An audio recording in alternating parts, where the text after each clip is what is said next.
Hi, welcome all. Welcome to my part 4 of Schrodinger's equation. Today we will derive Schrodinger's equation. First slide. As we have mentioned the introduction of the Schrodinger's equation in the last video, today the Schrodinger's time dependent form is derived. First of all, Schrodinger's equation is a basic physical principle that cannot be derived from anything else. Schrodinger equation ഒരു അടിസ്ഥാന ഫിസിക്സിൻ്റെ തത്വമായതുകൊണ്ട് അത് വേറെ ഒരു physical law ഉപയോഗിച്ച് നമുക്ക് derive ചെയ്യാൻ സാധ്യമല്ല.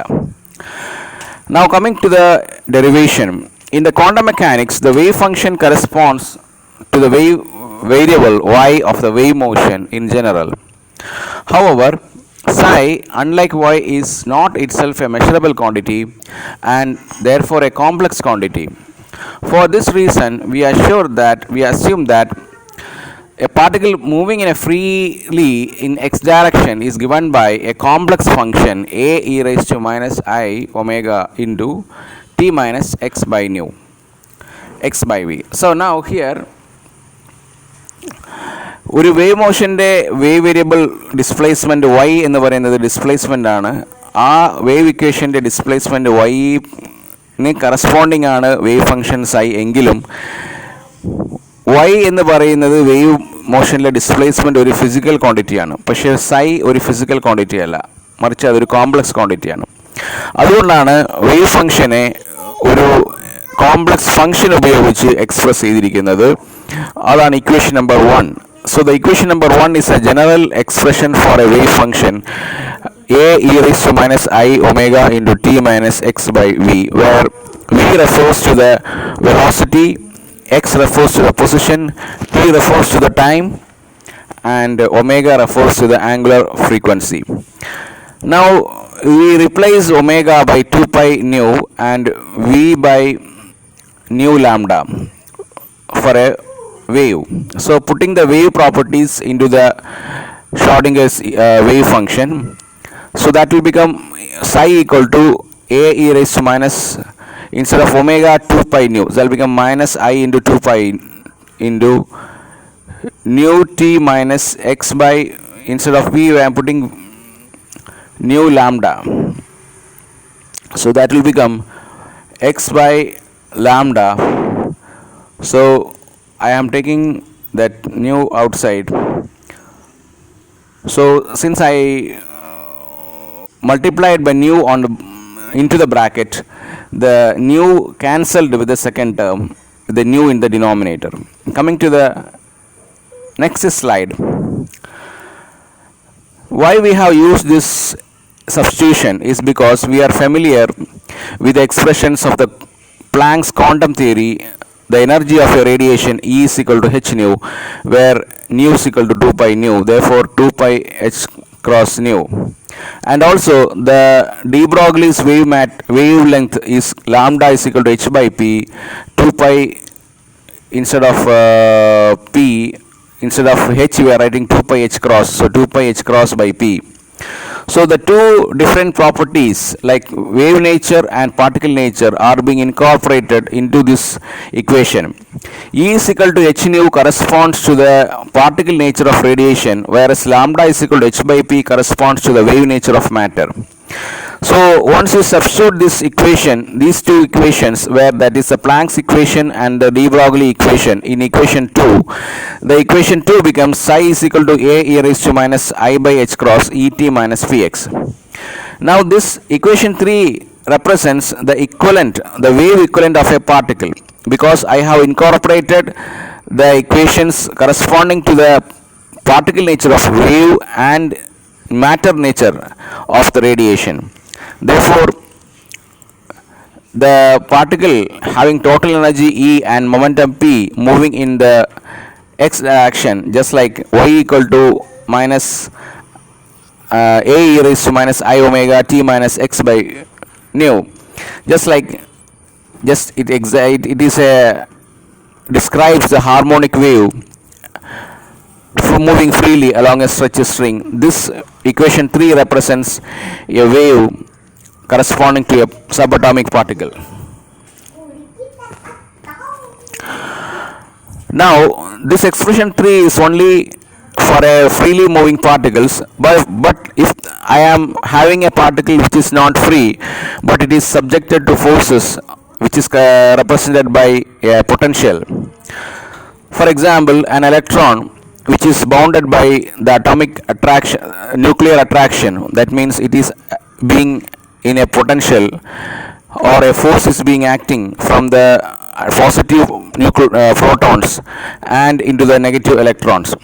Thus, if you are studying about the motion of the electron, it is not a free particle.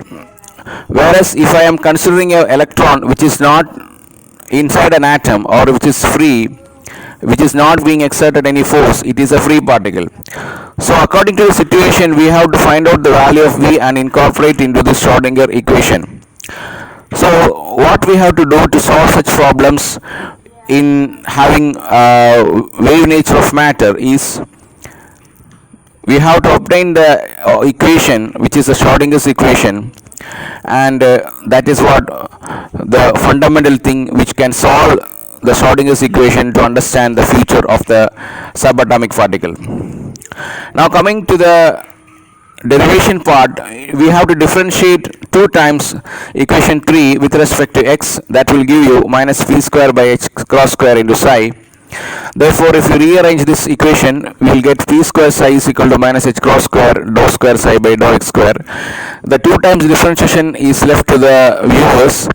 We can do the partial derivative of equation 3, that will give you minus p square by h cross square, which will be the coefficient, and the same function will come in. Instead of that, you will substitute for psi. Again, if you differentiate 3 with respect to time, we will get dou psi by dou t is equal to minus ie by h cross into psi. From that, you will get e psi is equal to minus h cross by I into dou psi by dou t. So equation 4 and 5 are to be used in the final stage of this equation. So let us remember these equations 4 and 5. Now we are going to find out the total energy of the particle. So as we know that if a particle is moving at a small speed which is smaller than speed of light, and that is an unrealistic, non-relativistic particle, and the energy of such a particle is given by E is equal to kinetic energy plus potential energy, that is p square by 2m plus u. Here the u represents the potential energy, which is represents the influence of the rest of the universe on the particle through forces. So maybe a part of the universe only interacts with the particle which we are studying. For example, in the case of an electron in a hydrogen atom, only the electric field of the nucleus must be taken into account. Now if we use the equation 4 and 5 and multiplying the equation by psi on equation 6, we will get E psi is equal to p square psi by 2m plus u psi. So now we multiplied psi on the energy equation both sides. E psi is equal to p square psi by 2m plus h square square. Instead of substituting the value of p square psi and E psi, we will get I h cross dou psi by dou t is equal to minus h cross square by 2m dou square psi by dou x square plus u psi. Thus we got the time dependent Schrodinger equation in one dimension. So this is the derivation of the time dependent Schrodinger equation in one dimension. In 3 dimensions, the Schrodinger's time dependent equation will become I h cross dou psi by dou t is equal to minus h cross square by 2m dou square by dou x square plus dou square psi by dou y square plus dou square psi by dou z square plus u psi, where u has to be found according to the situation and according to the problem. So once you know the u of a system, we can substitute that u in the Schrodinger's equation and solve for the value of the wave function, and that wave function will give you the future dynamics of the particle, subatomic particle in quantum mechanics. And the psi doesn't have any physical meaning, whereas the psi square will give you the probability density of that particle, and various other quantities like energy and momentum can be calculated after knowing the value of psi. Thus we come to the end of this session, and in short I am saying that a small explanation in Malayalam. Schrodinger equation derivation എന്ന് പറയുന്നത് ഒരു wave equation, സാധാരണ ഒരു wave ഇക്വേഷനിൽ y ഡിസ്പ്ലേസ്മെൻറ്റിനെ സൂചിപ്പിക്കുന്നത് പോലെ Schrödinger ഇക്വേഷനിൽ psi corresponding wine പകരമാണെങ്കിലും വൈനെ പോലെ ഒരു ഫിസിക്കൽ ക്വാണ്ടിറ്റി അല്ല psi is A complex quantity. അതുകൊണ്ട് ഒരു കോംപ്ലക്സ് വേവ് ഫംഗ്ഷനാണ് സൈനെ സൂചിപ്പിക്കാൻ ഉപയോഗിക്കുന്നത്. അതുകൊണ്ട് സൈനെ ഒരു കോംപ്ലക്സ് ഫംഗ്ഷനായി ഉപയോഗിക്കുന്നു, ae−i⁻ ഇൻറ്റു t−x/v.